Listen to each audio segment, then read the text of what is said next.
of Local Government and Rural Development has spoken for the first time since Joy News broke a series of investigative reports chronicling how the local government awarded a number of shady contracts to subsidiaries of the Jospon Group.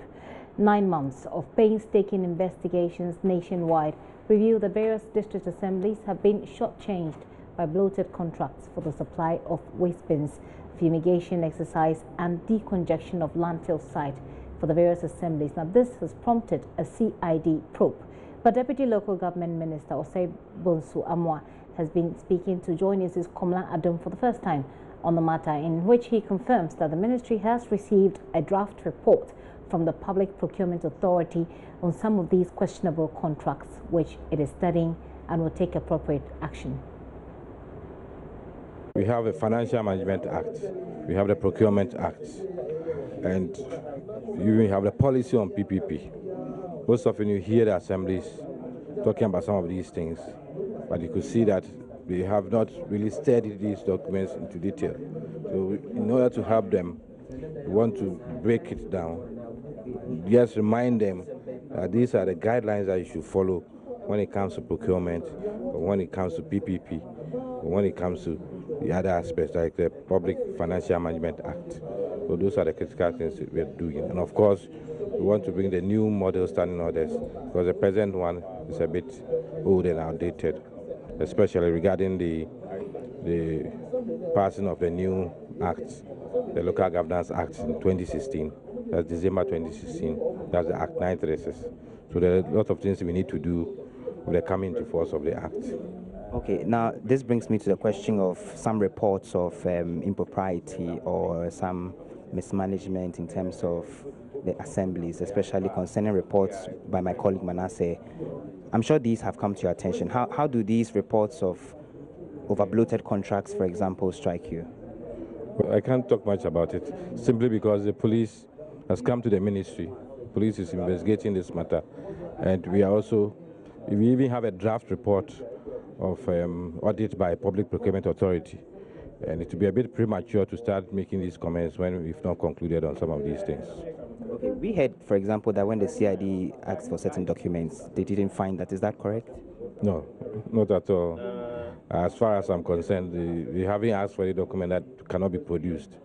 Indeed, the focus has been on the Chief Director, Director of Finance, and the Director of Procurement. If they go beyond them and they ask for any document, I'm sure we can produce those documents for them. Beyond or waiting for the police CID to conclude their investigations, is the local government ministry on its own independently carrying out certain, value for money audits, for example, into these contracts that have already been awarded? The government itself, which is carrying out audit of everything for every ministry, not only local government ministry. So we are part of the ministries and the audit. So the government is going ahead to do all those things. Going forward, how do you reckon the assemblies can properly be checked in terms of contract awards to avoid some of these reports of over-bloated contracts and all that? Your reports that you've brought out, that is multimedia, is regarding the ministry.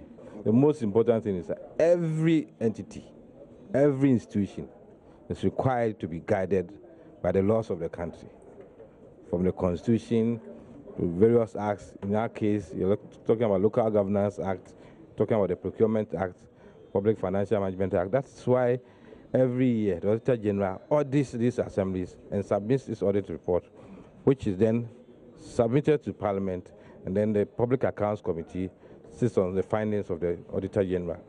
So nobody is above the law. Everybody is required to go by the law. And as far as we are concerned, that is what we are also going by. In the meantime, the ministry is fashioning out new model standing orders for the various metropolitan, municipal and district assemblies to minimize incidents of mismanagement and malfeasance.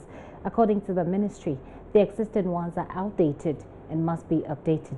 This comes on the heel of the Auditor General's report on the various assemblies, which revealed deficiencies in the operations of the MMDCA's created avenues for some officials of the assemblies to mismanage funds and resources valued at approximately 70.1 million cedis. The 2016 Auditor General's report cited the management and members of staff of local assemblies for continuous violation of measures put in place to safeguard the public purse.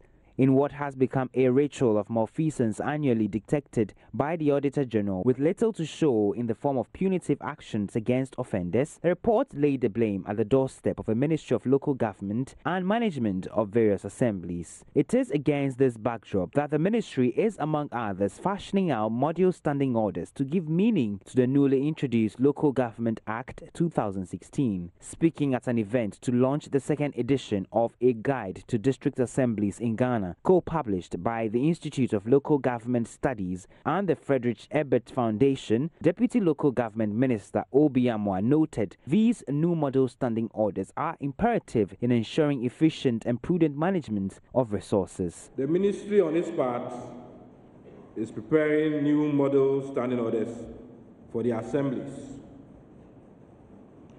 simplified guidelines on procurement, financial management, public-private partnership arrangements, and the general administration of the assemblies.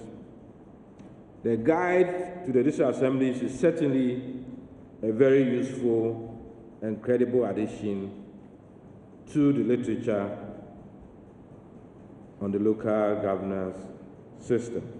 Minor Dean of Studies and Research at the Institute of Local Government Studies, Dr. Eric Odrosain, believes it's long overdue, adding such guidelines would curb the raft of irregularities by MMDAs annually cited in the Auditor General's report. I think they are on the right track. It should come faster so that we'll be able to ensure that the assemblies reduce irregularities in procurement and a number of things. They are on the right direction because, we have 5 public business areas of the district assemblies. The development of an annual action plan, conversion of the plan into a composite budget, spending of the budget through procurement and contracting, and then after that, reporting on it through accounting and then auditing. Each of these thematic areas requires specific guidelines to guide them, but some of them are not available. That is why we see and hear Auditor General coming up with a number of malfeasance and a number of irregularities. So what the ministry is trying to do is to ensure that they give them specific guidelines, they orient them on it, and provide continuous technical support to reduce or minimize some of these irregularities. Resident Director of the Frederick Ebert Foundation, Fritz Kopska, is of a view functioning local governments is a key vehicle to deepening democratic participation and accountability. Functioning local government is a key vehicle to bring the needed services to the people and deepen democratic participation. In fact, it is key to the legitimacy of the state, because if government resources, state resources, are not applied in order to better the lives of the people, no state has any legitimacy. And I believe that local government is a very important vehicle to reach this goal. There are many different rules, roles, laws, acts, and regulations governing the functioning of local assemblies.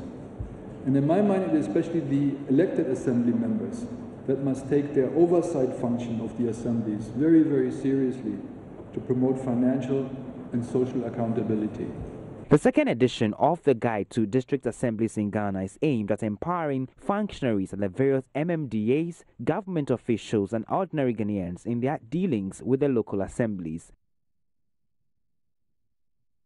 You're still watching The Pulse. I'm going to take a very quick break. When we return, we'll launch straight into education. We're starting with a crossover to Germany to find out how their own education system is. What is the free education like in Germany? And then we'll tell you about other stories. Please stay with us.